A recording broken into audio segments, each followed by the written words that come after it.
Good morning friends, welcome to my channel नुकीमा पे। और आप देख रहे हैं unconditional love bonus episodes.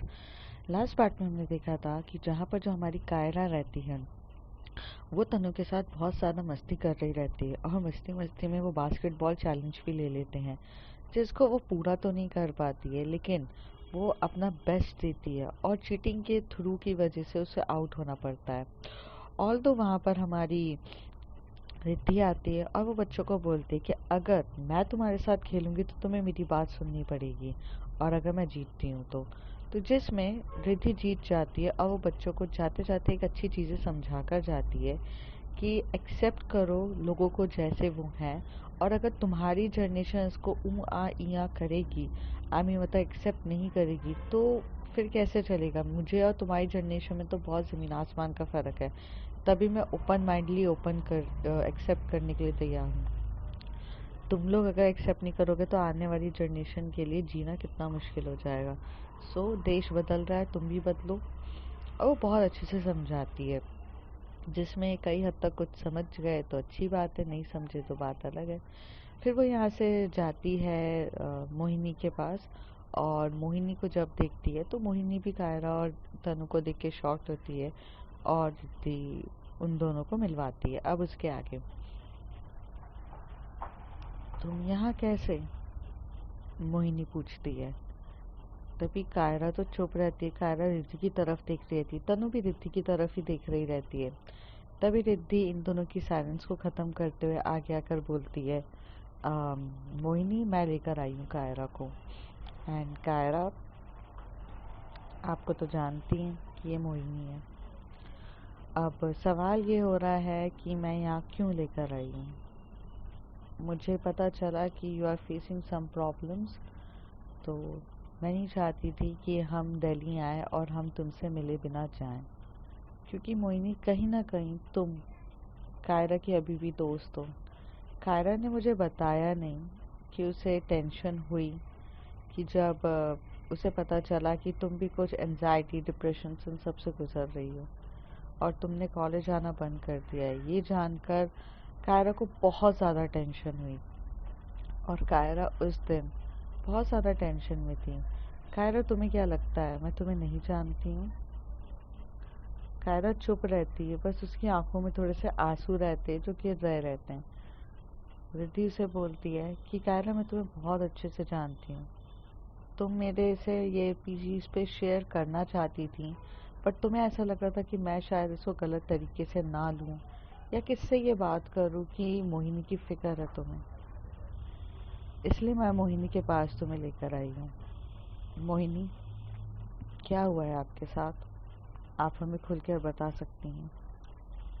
Mohini थोड़ी देर तक तो फ्रीज रहती है कायरा को देखकर, तनु को देखकर, क्योंकि उसने भी कभी एक्सपेक्ट नहीं किया था कि यार एकदम से कोई उससे उसके हाल और चाल पूछने के लिए आएगा। यहाँ तो कायरा बिल्कुल शॉक रहती है मोहिनी की उस तरीके की हालत देखकर, जो उसने कभी इमेजिन भी नहीं किया था। मतलब जो बंदी all time attitude attitude attitude चिल्लाती रहती थी, वो बंदी आज एकदम डल फेस लेके मायूस होके, उसकी पर्सनालिटी पे वो चीज़ सूट ही नहीं कर रहा था। और ये देखकर तो तनु भी शॉक थी। तभी तनु मोहिनी के पास आती है और बोलती है, मोहिनी क्या हुआ है तुम्हें, तुम इस तरीके से कैसे हो, I mean what happened to you. तभी वहाँ से एक जम के आवाज़ आती है, और वो आवाज़ मोहिनी के पापा की रहती है। और मोहिनी के पापा चाहते हैं, कौन आया है मोहिनी? तो वो बहुत जम के डर जाते हैं, और डरते हुए कहते हैं, कोई नहीं आया पापा, वो मेरे फ्रेंड आए। तो तभी से पापा चाहते हैं, मैं तुम्हें कहा था ना कि तुम्हें तुम्हारे कोई फ्रेंड से नहीं मिलना है, तुमने कैसे होके घर पे बुलाया। रिद्धि और कायरा, तनु, ये सब बिहेवियर देख के बहुत शॉक्ड होते हैं। और जैसे ही मोहिनी के पापा की आवाज़ आती है, मोहिनी की बॉडी पूरी कांपने लगती है। तो यहाँ से तनु उसका हाथ पकड़ के बोलती, कुछ नहीं हुआ, तुम इतना डर क्यों रही हो? तो तभी मोहिनी बोलती है, तुम लोग जाओ यहाँ से, प्लीज़ जाओ यहाँ से, प्लीज़ प्लीज़ मैं तुम्हारे हाथ जोड़ती हूँ, यहाँ से चले जाओ, और कभी मेरे पास मत आना प्लीज़, वरना बहुत मुश्किल हो जाएगा। वहाँ पर रिद्धि आती है मोहिनी के पास और उसका हाथ पकड़ के बोलती, शांत हो पहले तो तुम। और ऐसा क्या हो गया जो इतना डर रही हो? पापा ही तो है ना तुम्हारे। तो वो कहती, नहीं नहीं, पाप, पाप, पाप, पापा को, पापा जा पापा मार देंगे, जान से मार देंगे मुझे, प्लीज तुम लोग जाओ यहाँ से। रिद्धि, कायरा की आंखों में सिर्फ कंटिन्यूअस आंसू हो रहा था। एक्चुअली वो भी कहीं फ्रोजन स्टेज पर थी। यहाँ पे वो प्यार के लिए फ्रोजन स्टेज पर नहीं थी, यहाँ पर वो एक्चुअल में मोहिनी की वैसी कंडीशन के लिए फ्रोजन स्टेज पे थी। और कहीं ना कहीं वो खुद को भी जिम्मेवार समझ रही थी, क्योंकि उसने जब से मोहिनी से कांटेक्ट छोड़ा था, मोहिनी की ये कंडीशन हो गई थी। तो उसे लग रहा था कि शायद उसकी वजह से है। थोड़ी देर के बाद मोहिनी के पापा आ जाते हैं और वो देखते हैं कि मोहिनी का हाथ पकड़ा है लड़कियों ने। तभी वो एकदम से आके चाहते, तुम्हें मैंने कितनी बार कहा है कि लड़कियों से दूर रहो, समझ में नहीं आता, और जम के थप्पड़ मार देते हैं। और वो डर जाती है और कहते, पिछली बार तुमने नाक कटाई थी वो कम थी क्या? हाँ, इस बार भी तुम्हें यही चाहिए? तुम बीमार हो अंदर से, तुम्हारा दिमाग खराब है, तुम्हें मेंटल हॉस्पिटल भेजना पड़ेगा मुझे अगर तुमने लड़की लड़की और किया तो। तभी उसके पापा एक और हाथ मार मतलब उठाने वाले रहते हैं। तभी रिद्धि वहां से हाथ पकड़ के बोलती है, स्टॉप इट सर। ये किस तरीके का बिहेवियर है आपका? तो कहती है कि किस तरीके का बिहेवियर है? आई मीन, तुम होती कौन हो? मेरी बेटी है, मैं उसके साथ कुछ करूं? तभी रिद्धि सामने खड़े होकर बोलती है कि वो बालिग हो चुकी है। She is now 21। वैसे तो 18 साल में बालिग हो जाते, बट अब वो 21 ईयर की है, जहां उसे अपने देश के लिए प्राइम मिनिस्टर चुनने का हक है, वहां उसे अपना लाइफ पार्टनर, अपनी लाइफ को जीने का भी हक है। और आप ऐसे कैसे उसके पीछे पड़ सकते हैं? वो थोड़ा सा उनका हाथ झटकते हुए बोलती है, आप थोड़ा दूर होकर बात करिए। तो कहते, तुम कौन हो? मैंने कहा, मैं कौन हूँ इसका इंट्रोडक्शन मैं आपको बाद में दूंगी, पर पहले आपने ऐसी हालत कैसे कर दी है मोहिनी की? तो मोहिनी डरती है, फिर वहां से कायरा और तनु से उठाते हैं, क्योंकि वो मतलब गिर जाती है।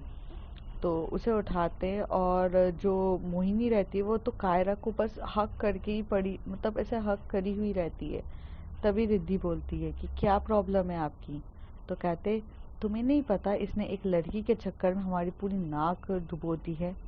हाँ, पूरे कॉलेज में थू थू हो रही थी। मैं उस कॉलेज का ट्रस्टी हूँ, और ट्रस्टी की बेटी एक लड़की के साथ थी, और और पता नहीं वो लड़की ने भी उसको धोखा दिया या इसने धोखा दिया, what ever the thing is that, पर मेरी तो नाक कट गई ना। तभी वो खड़े होके बोलती है, जिस लड़की की अगर आप बात कर रहे हो, उसने धोखा दिया या इन दोनों के बीच में था, ये इनका पर्सनल मैटर था। हाँ, और अगर चलो पूरे कॉलेज में ये बात फैल भी गई कि इन दोनों का, दो लड़कियों के बीच में कुछ था, तो आपको अपनी बेटी से अच्छे से पूछना चाहिए था, जानने की कोशिश करना चाहिए था कि ये बात सही है या गलत है। हाँ, तो मैंने पूछा ना, तो उसने हाँ बोला। हाँ तो ठीक है, उसने सही बोला क्योंकि था। लेकिन प्रॉब्लम ये नहीं है कि था या है, प्रॉब्लम ये है कि आपका बिहेवियर, आप उसे टॉर्चर करे जा रहे हो, और किस तरीके से टॉर्चर कर रहे हो, सिर्फ इसलिए कि वो एक लड़की से प्यार करती है। तो कहते हैं, सुनो मैडम, हम रघुवंशी हैं, हम ठाकुर लोग हैं, राजपूत लोग हैं, हमारे यहाँ ना ये सारी चीजें नहीं चलती हैं। अच्छा, तो अगर आप राजपूत हैं और आप ठाकुर लोग हैं तो आप इंसान नहीं हैं? या फिर जब राजपूत और ठाकुर लोगों को भगवान बना रहे थे तो उन्होंने, तो ये बिहेवियर भी तो बहुत गलत है आपका, रिद्धि कहती है। तभी उसके पापा बोलते, तुम होती कौन हो मुझे बताने वाली कि सही है या गलत है? देखिए, मैं कौन होती हूँ ये बाद में डिसाइड करेंगे। मैंने आपको अभी अपना इंट्रोडक्शन देने नहीं आई हूँ, पर जिस तरीके से आप ये सलूक कर रहे हैं ये तो गलत है ना। और हाँ, आप मुझसे क्या बोल रहे थे कि राजपूत, राजपूत हैं हम, हमारे यहाँ ये नहीं चलता। क्यों? भगवान ने तो इंसान, जानवर, पेड़ पौधे सब एक जैसे बनाए थे। जाति पे डिफरेंस करने वाले आप जैसे लोग हों, जिन्होंने जाति पे डिफरेंस करे कि हाँ, राजपूत लड़की है तो वो ये नहीं कर सकती, ब्राह्मण लड़की है तो वो नहीं कर सकती, ये सब तो आप लोगों ने डाला है इसमें। एक्चुअल में लड़की का क्या, भगवान ने बनाते टाइम तो कोई डिफ्रेंशिएट नहीं किया था ना, उन्होंने तो खून भी एक जैसा दिया था।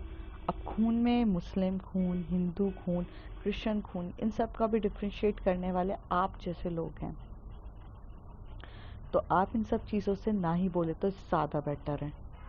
और प्लीज़ बात को ना फालतू का आगे मत बढ़ाइए। भगवान ने बनाते टाइम डिफ्रेंशिएट नहीं किया तो आप क्यों कर रहे हैं? और हाँ, ठीक है, उसे लड़कियां पसंद है, फाइन, पर ये कोई एक डिजीज़ नहीं है, ये नेचुरली है। अगर आप बेस्ट से बेस्ट डॉक्टर्स को अगर सजेस्ट करना चाहें तो वो सिर्फ आपको यही बोलेंगे, it's a natural thing, it's not a disease. शायद आपको ये चीज़ समझ में पड़ जाए, बट क्या है ना, वो राजपूतों वाला खून अगर जब तक बहेगा तब शायद आपको समझ में नहीं आएगी चीज़ें। And look who I am, you are asking me ना। मैं रिद्धि शाह हूँ, कायरा मिश्रा की वाइफ। और ये वही कायरा मिश्रा है जिससे आपकी बेटी ने प्यार किया था। और आपकी बेटी जिससे प्यार करती है या नहीं मुझे नहीं पता, पर प्यार किया था।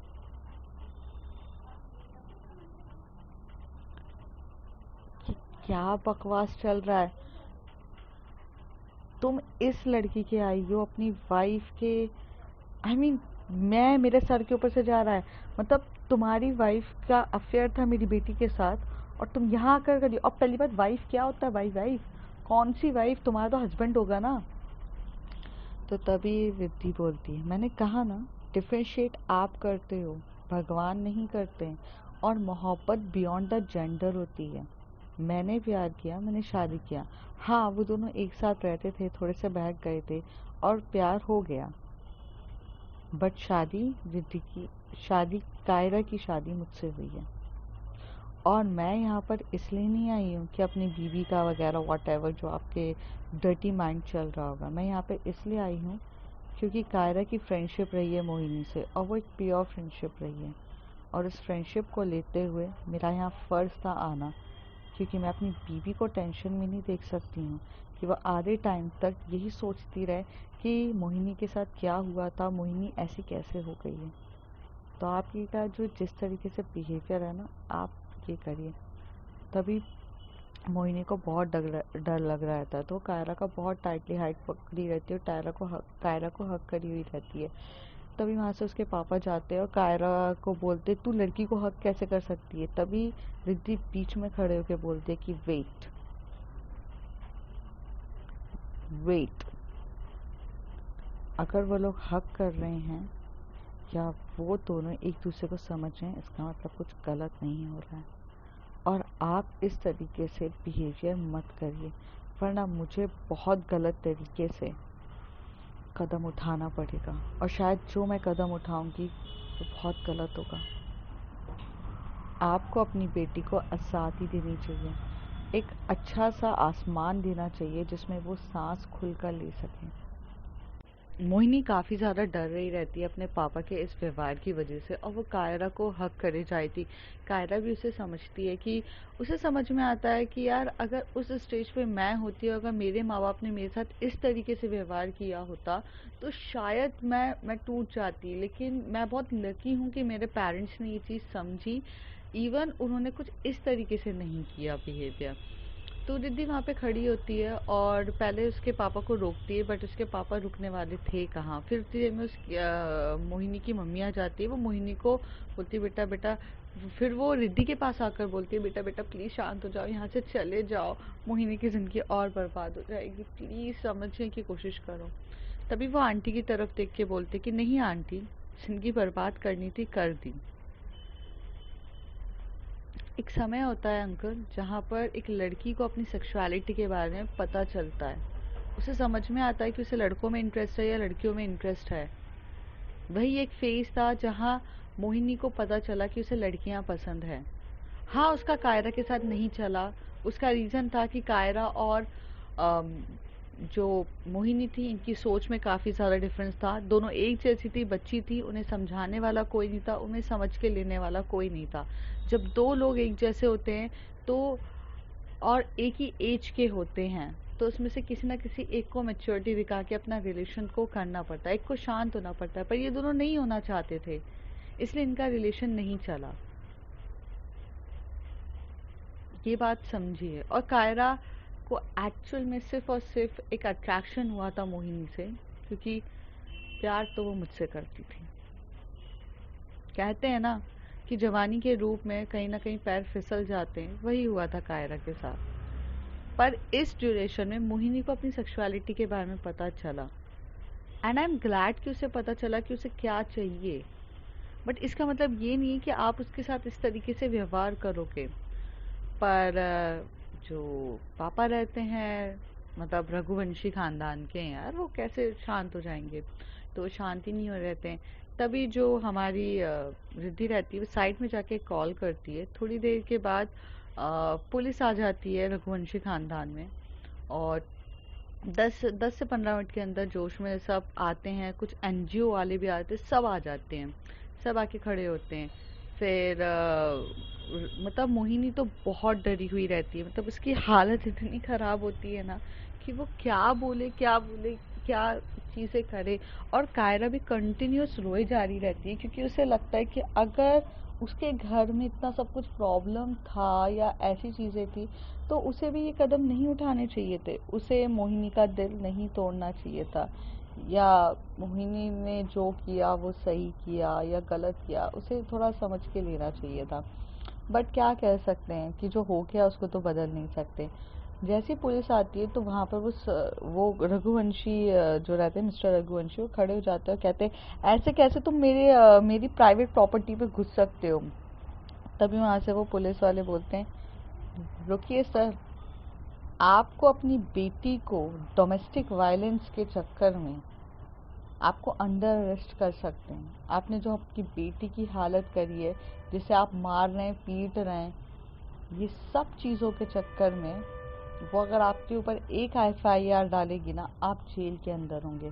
माना कि माँ बाप हैं, माना कि पति है, माना कि सब चीज़ है, लेकिन ये किसी को कुत्तों की बिल्लियों की तरह मारने का हक ना आपको, ना भगवान दे रहा है और ना हमारा कानून देता है आपको।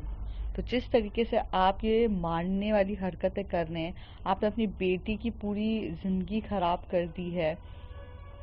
इस तरीके से जो आप व्यवहार कर रहे हैं, इस पे उसका एक केस और आप अंदर। यहाँ पे बहुत सारे ऐसे केसेस हैं जहाँ पर माँ बाप को जैसे ही पता चलता है लड़की लेस्बियन है या लड़का गे है, तो उनके माँ बाप उन्हें इतना टॉर्चर कर देते हैं। कुछ माँ बाप तो ऐसे रहते हैं कि जो अपने बच्चों को ही मार डालते हैं, क्योंकि बाहर रेपुटेशन ख़राब ना हो, और खुद ही मारने के बाद उसे एज ए सुसाइड कंसिडर कर देते हैं। और कुछ लोग तो ऐसे होते हैं कि जिनके बच्चे लापता होते हैं, उनको पता भी नहीं चलता है, और पूरी दुनिया को ये बोल देते हैं कि हाँ भाई वो तो घर छोड़कर चला गया, जबकि वो लापता नहीं होते हैं, उन्हें मार दिया जाता है उन्हीं के पेरेंट्स की वजह से। और ये वहाँ पर खड़ी हुई एक और लेडी बताती है जो एक्चुअली एनजीओ को सपोर्ट करती है। ये वही लेडी रहती है जो कैफेटेरिया में एक्चुअल में मिली थी हमारी रिद्धि को, और उनके बीच में नंबर एक्सचेंज हुआ था, और जिसमें आज रिद्धि ने उनसे मदद मांगी थी कि अगर मोहिनी की कंडीशन बहुत ख़राब है तो मुझे आपकी मदद चाहिए होगी। तो वो भी इतने अच्छे से रहती हैं, मदद करने भी आती हैं, और साथ ही साथ पुलिस को लेकर आती हैं कि ताकि खौफ बना रहे, क्योंकि पुलिस के सामने वो कुछ नहीं कर सकते थे। और पुलिस जो रहते हैं वो एक्चुअल में वो जो एनजीओ को सपोर्ट करने के लिए हमेशा रेडी रहते थे, तो पुलिस भी आ जाती है। यहाँ कोई एफआईआर दर्ज नहीं होता है, बट एक बोलते हैं ना कि मॉरल सपोर्ट के लिए भी पुलिस आती है। ज़रूरी नहीं होता कि हर टाइम पुलिस तभी एक्शन लेगी जब वो एफआईआर दर्ज होगा। अगर उन्हें चीज़ सही दिख रही है, नहीं दिख रही है, तो वो एक्शन ले सकते हैं, तो वो बोल देते हैं। तभी यहाँ से जो रघुवंशी रहते हैं वो थोड़े से डर जाते हैं और पीछे हो जाते हैं, क्योंकि इतने तादाद में लोग आकर उनके घर के सामने खड़े हो जाते हैं। कम से कम 5-6 मतलब दो इंस्पेक्टर्स रहते हैं, और 2 कांस्टेबल्स रहते हैं, मतलब 4 लोग तो यही रहते हैं। 4-5 लोग इधर से रहते हैं, एनजीओ से सपोर्ट करने के लिए आते हैं, और उसमें से एक डॉक्टर्स भी रहती हैं, मतलब एनजीओ में सपोर्ट करने के लिए वो डॉक्टर्स भी रहती हैं। वो भी उन्हें बोलती हैं कि तुम किसको भाई डिजीज़ बोल रहे हो, being a lesbian, being a bi और being a gay is not a disease. और वो उसे बहुत अच्छे से समझा रहे रहते हैं, पर रघुवंशी कहाँ समझने वाला था, वो तो डर रहा था। तभी जो रिद्धि होती है वो थोड़ा सा टर्न होती है और वो टर्न होके मोहिनी के पास जाती है और मोहिनी का हाथ पकड़ती है। कायरा थोड़ा सा दूर होती है मोहिनी से, और मोहिनी जैसी मतलब एकदम दर्द उसके अंदर इतना है कि वो रिद्धि को गले लगा के फूट फूट के रो रही रहती है। मतलब वो अभी रो रही रहती है, लेकिन अभी तो चीख चीख के रोना स्टार्ट कर देती है, और उसकी चीख इतनी ज़्यादा होती है कि उसका पापा भी देखकर हैरान हो जाता है कि इतना रो रही है। फिर वो पूरे तरीके से उसे टाइटली हग करती है और बोलती है कि देखो कुछ नहीं होगा। कहते हैं ना कि जब डूबते हुए इंसान को एक तिनके का भी सहारा मिलता है, वो भी उसके लिए बहुत बड़ी चीज़ होती है। रिद्धि ने जो किया था मोहिनी के लिए, उससे पापा से आके उसके लिए लड़ना, उसके लिए स्टैंड लेना, उसके लिए सब कुछ करना, वो इंसान ने किया था जिस इंसान की मोहब्बत को उसने छीना था। और वो इंसान कभी एक्सेप्ट भी नहीं कर सकता था कि यार कि कोई मेरे लिए आकर मदद करेगा, पर फिर भी रिद्धि ने उसकी मदद करी, क्योंकि रिद्धि के लिए कायरा बहुत इम्पोर्टेंट थी और कायरा काफ़ी ज़्यादा टेंशन में थी मोहिनी को लेकर, और ये बात रिद्धि काफ़ी अच्छे से जानती थी। और अपार्ट फ्रॉम दिस रिद्धि एक बहुत अच्छी इंसान भी थी, तो उसे ह्यूमैनिटी के लिए भी उसने ये सारी चीज़ें करी। तनु भी यहाँ पर देखती रह जाती है। तनु थोड़ी देर, जब कम से कम 10 से 15 मिनट तक मोहिनी पूरा रो लेती है रिद्धि की बाहों में, फिर वो रिद्धि के तरफ हाथ जोड़ के माफ़ी मांगते हुए कहती है, मैंने आपके साथ इतना बुरा किया और आ- आपने मेरे लिए ये सब करने आए हो। तो वो हाथ छुड़ा के बोलती, बच्ची हो तुम, और मेरा सबसे बड़ा कर्तव्य है गुरु का। मैं टीचर हूँ, मेरा प्रोफेसर है, और मेरा सबसे बड़ा कर्तव्य है सही राह पर लेकर जाना अपने भटके हुए बच्चों को। तो मुझे बीइंग अ प्रोफेसर, मुझे तुम्हें सही राह दिखाने के लिए आना ही था, और तुम हाथ मत जोड़ो मेरे सामने। फिर वो खड़े होके बोलती है, अपने लिए स्टैंड लेने की हिम्मत करो। माना बहुत मुश्किल होता है अपनों के लिए लड़ना, लेकिन ऐसे घुट घुट के जीना उससे भी ज़्यादा खतरनाक होता है। अपने लिए लड़ना सीखो, खड़े हो, और अपने लिए स्टैंड लेना सीखो। जब लड़े लोगी तब दुनिया बहुत इजी और आसान हो जाएगी। एंड समझने की कोशिश करो। जैसे ये बात बोलती है जो हमारी क्या बोलते हैं रिद्धि, तो मोहिनी के अंदर वो पहले वाला जो जज्बा, क्योंकि क्या रघुवंशी तो वो भी थी, अगर आप राजपूत हो तो भाई वो भी तो राजपूत ही है। तो वो खड़े होके अपने पापा की तरफ देख के बोलती, बहुत हो गया पापा, इस इन दिनों आपने मुझे कुत्तों की तरह ट्रीट किया है, लेकिन अब बहुत हुआ।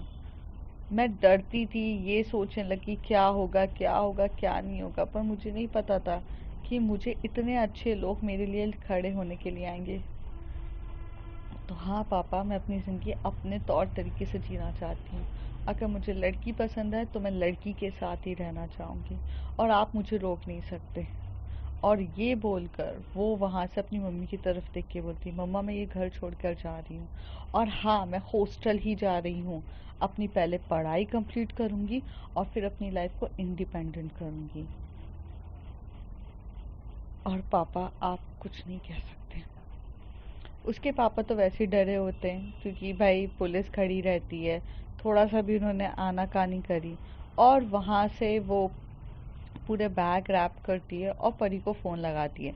परी मोहिनी की हमेशा से बेस्ट फ्रेंड रही है, वो ऐसी बेस्ट फ्रेंड थी कि जो उसे हमेशा से सपोर्ट करती थी, पर पापा के चक्कर में आने की वजह से उसने परी से भी कांटेक्ट कम कर दिया था। यहाँ से ये लोग टर्न होते हैं और कैब बुक करते हैं, और सबसे पहले रिद्धि सब लोगों का थैंक यू करती है, पुलिस वालों का, सबके लिए, कि वो लोग आए उसकी मदद करने के लिए। तो वहाँ पर होती है, और जाने से पहले पहले रिद्धि जाकर बताती है कि मैं कौन हूँ ना पूछ रहे थे, मेरा एक वीडियो वायरल हुआ है वो देख लीजिएगा। और जैसी रिद्धि की जो रघुवंशी की मॉम जो रहती हैं, मोहिनी की मॉम, वो देखती हैं फटाक से, तो वहाँ पता चलता है कि उसने तो सबके सामने खड़े होके कह दिया कि वो लेस्बियन है। यहाँ पर कायरा उस समय कुछ शब्द नहीं कहती, क्योंकि कायरा के मुंह से शब्द ही नहीं निकल रहे रहते हैं। वो सिर्फ मोहिनी की तरफ देख रही रहती है। मोहिनी और वो दोनों का टाइम कुछ शाम के 6 बज रहे रहते हैं, और 6 बजे वो उसे मोहिनी को लेकर जाते हैं। तनु भी चलती है, तो तनु बोलती है कि अब कहाँ जा रहे हैं अपन? तो कहते हैं कि हम होटल चल रहे हैं अभी तो फ़िलहाल। तो ये लोग होटल की तरफ चले जाते हैं। होटल की तरफ जाते हैं, एनजीओ वाले वहाँ से चले जाते हैं। रिद्धि बहुत साइलेंट रहती है, क्योंकि रिद्धि को इतना गुस्सा करने की आदत नहीं होती है, लेकिन गलत चीज़ों ने हक के लिए लड़ना उसे काफ़ी अच्छे से आता था। यहाँ से जाती हैं। कायरा जो रहती है वो मोहिनी को बस अपने शोल्डर में रखकर बस वो रो रही रहती, तो उसे शोल्डर में करी रहती, बहुत अच्छे से सपोर्ट करती है। पर यहाँ पर इतने क्लोज आने का कोई भी गलत मतलब नहीं निकालता है। ना रिद्धि निकालती है, ना कायरा निकालती है, और ना मोहिनी निकालती है। बस एक टूटे इंसान को एक अगर इंसान सहारा दे रहा है तो उससे कोई गलत नहीं होता है। मतलब जैसे ये लोग होटल में चले जाते हैं, वहाँ के मैनेजर से रिद्धि बात करती है और एक रूम लेती है, जो उसके रूम के बस साइड में ही रहता है। वहाँ पर तनु और ये मोहिनी को रखा जाता है। लेकिन वो लोग, ऐसा नहीं था, सोने के लिए उन्होंने वो रूम लिया था, बाकी टाइम तक तो वो लोग कायरा के ही रूम में बैठे रहते हैं। फिर मोहिनी के आंसू पोंछती है कायरा और बोलती है कि तुमने तुमने कुछ खाना खाया है मोहिनी? तो मोहिनी की थोड़ी सी तबीयत ठीक नहीं रहती है, तो वो बहुत वीक हो चुकी रहती है, क्योंकि यार ऐसी हालत, एनजाइटी, डिप्रेशंस वगैरह।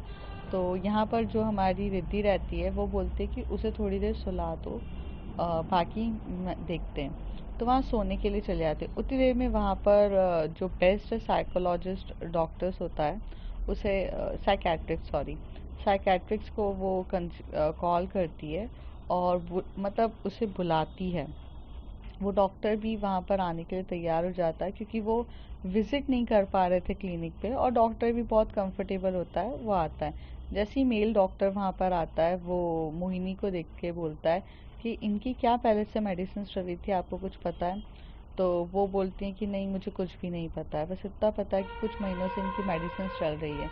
तो कहते हैं कि लगता है मेडिसिन के कुछ ज़्यादा ही डोज दे दिए थे, या फिर कुछ गलत मेडिसिन दी गई है इनको, और जिसकी वजह से इनकी बॉडी पूरी ड्रेन आउट हो रही है, इनको लेजीनेस हो रही है, ये एनर्जेटिक नहीं है, इनका दिमाग ज़्यादा मेडिसिन की वजह से काम करना बंद कर रहा है। तो वो कहते हैं डॉक्टर अब क्या करना है? तो कहते हैं इनको थोड़े दिन के लिए ना इनका वातावरण चेंज होने की ज़रूरत है। जैसे ये थोड़ी टाइम के बाद नॉर्मल हो जाएंगी, उसके बाद हम इनकी एक्चुअल कंडीशन देखकर मैं मेडिसिन देना चाहूँगा, क्योंकि अभी अगर आप कुछ भी मुझे बोलोगे ना तो नहीं होगा। मैं भी शायद से गलत मेडिसिन दे दूँगा, क्योंकि कभी कभार एक बच्चा अगर रोता है, कुछ दर्द होता है, तो वो बहुत जम के रोता है, रो रहा है, और उसमें अगर मेडिसिन दे दो, वो रोने के बाद नॉर्मल हो जाता है। पर मैं अभी मेडिसिन देना प्रेफर नहीं करूँगा। तो वो कहती है ठीक है डॉक्टर। तो वो बोलते कि अभी तो वो ठीक है, अभी उसको ऐसे ही रहने दो, बाकी वो ठीक है, उसे फ़ीवर आने वाला है, ये फ़ीवर के कुछ मेडिसिन है, ये खिला दीजिएगा आप, क्योंकि वो काफ़ी ज़्यादा रोई है, और थोड़े टाइम के बाद वो नॉर्मल हो जाएगी। मुझे नहीं लगता वो डिप्रेशन में होगी, लेकिन क्या कहते हैं ना कि जब एटमॉस्फेयर ख़राब हो तो इंसान अंदर से टूट जाता है। उसे एक उम्मीद की किरण दीजिए आप, वो अपने आप ठीक हो जाएगी, उसे मेडिसिन की ज़रूरत नहीं है। ये डॉक्टर अच्छे से बोल के उसे समझा कर जाते हैं। फिर जो मोहिनी रहती है वो काफ़ी ज़्यादा सो चुकी रहती है। यहाँ पर जो कायरा है वो रिद्धि की तरफ देख के बोलती है, आपको कैसे पता चला था कि मुझे टेंशन है मोहिनी की? रिद्धि कायरा का हाथ पकड़ के बोलती है, वाइफ हूँ आपकी, मुझे पता रहता है, और उससे भी ज़्यादा मुझे फ़िक्र थी, क्योंकि मैंने एक्चुअल में जब मैंने तुम्हें बाहर भेजा था तब मैंने सारी इन्फॉर्मेशन निकाली थी वहाँ के प्रिंसिपल से मोहिनी के लिए, और मुझे जानना था कि मोहिनी को हुआ क्या है, क्या प्रॉब्लम्स हैं। तब मुझे थोड़ा बहुत चीज़ें वहाँ के बारे में पता चली कि उसके डैड ने मतलब गर्ल के साथ रिलेशन है, ये बात पता चल गया था, और कौन सी गर्ल के साथ है ये रिलेशन के लिए मोहिनी ने भी कभी डिस्क्लोज़ नहीं किया। देखो कायरा, गलती किसी की भी हो पर भुगते तुम दोनों ही हो। भुगते यहाँ पर 3 लोग हैं, मैं, कायरा और मोहिनी।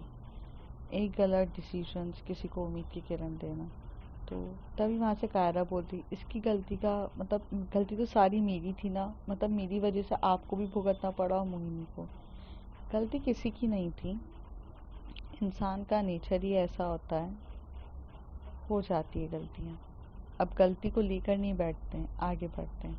जो गलती हुई सो हुई, इट्स ओके। तुमने सुधारी ना अपनी गलती, उसी तरीके से मोहिनी को भी अब उसकी गलती थी, अब उसे सुधार के अपनी लाइफ को इंडिपेंडेंट बनाना है और उसे आगे बढ़ना है।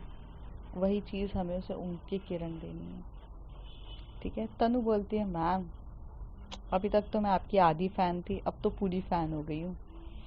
वहाँ पे रिद्धि हंसती है, बोलती है चलो मैं ज़रा ऑर्डर करती हूँ कुछ खाने के लिए, और थोड़ा तुम लोग भी शांति से बैठो, मैं बाद में मिलती हूँ। ऐसे कह के रिद्धि वहाँ से बाहर चली जाती है। रिद्धि के भी दिल में तो बहुत दर्द रहता है, पर वो अपना दर्द किसी को बयां करती कहाँ है। तो फ्रेंड्स आगे देखते हैं होता है क्या, और I hope you like this story. Like share subscribe करो यार, कमेंट पर करो।